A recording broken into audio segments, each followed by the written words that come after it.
बाबा जी आज हम आए हैं इस भव्य दरबार में। यहाँ भक्तों की भीड़ बहुत ज्यादा उमड़ती है।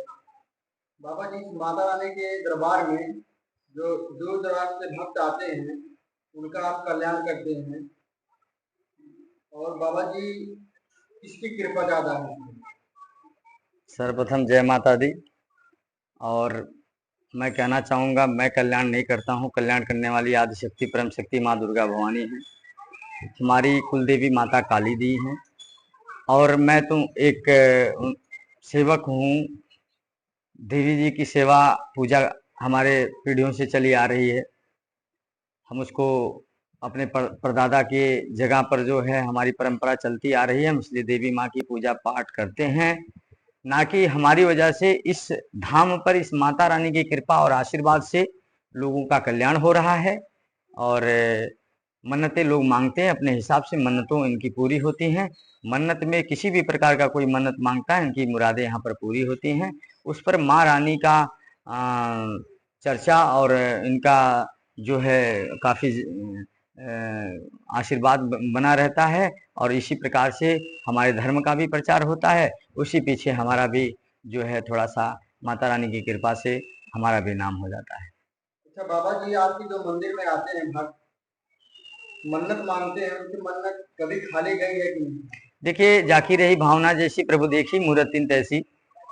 जिस व्यक्ति की जैसी नीयत होगी, जैसे कि साफ साफ ब्रह्मांड वेद में लिखा गया है कि जो व्यक्ति जैसी नीयत लेकर आता है, जैसे कि आप निर्छल होकर या पूरा द्रौपदी माँ द्रौपदी महाभारत में पांडवों के सामने उनके पास 5 पति थे और इतने बड़े गुरुजन थे, जब इनकी साड़ी खींची जा रही थी उस समय की बात है। एक उदाहरण दे रहा हूं मैं। उस समय की बात है जब उन्होंने पति को देखा तो कोई काम नहीं आया, फिर गुरुजनों को देखा कोई काम नहीं आया, फिर उन्होंने एक हाथ से साड़ी पकड़ रखा, एक हाथ से साड़ी पकड़ के भगवान भगवान कृष्ण भगवान को बुला रहे हैं। कृष्ण भगवान नहीं सुने, बोले।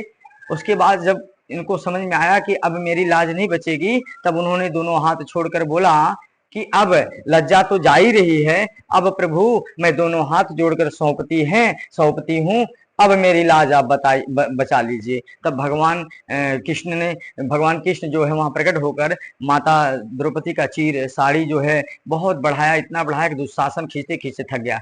मानो कि भगवान कहते हैं, मानो कि एक रिश्ता भी विश्वास से ही चलता है। इसलिए जो व्यक्ति विश्वास के साथ पूरी इच्छा के अनुसार के साथ भगवान से मांगता है या माता रानी से मांगता है, उसी को मिलता है। बकिया जो भी है, अगर नीयत सही नहीं है तो आपको कुछ नहीं मिलने वाला, कहीं भी चले जाइए आप। बाबा जी हम आपका बहुत नाम सुने हैं, बहुत दूर दराज से लोग आते हैं। कई ऐसी महिला हैं जिनकी कोख नहीं खुलती है, यहाँ मन्नत मांगने से आपके यहाँ काफी कल्याण हुआ है, इसके बारे में आप क्या कहना चाहते हैं? देखिए, माता रानी की कृपा आशीर्वाद जब मेरे ऊपर हुई थी या माता रानी की मैं पूजा पाठ किया था, प्रत्यक्ष प्रमाण तो दे नहीं सकता, लेकिन माँ भगवती की साक्षात मुझे दर्शन हुआ है।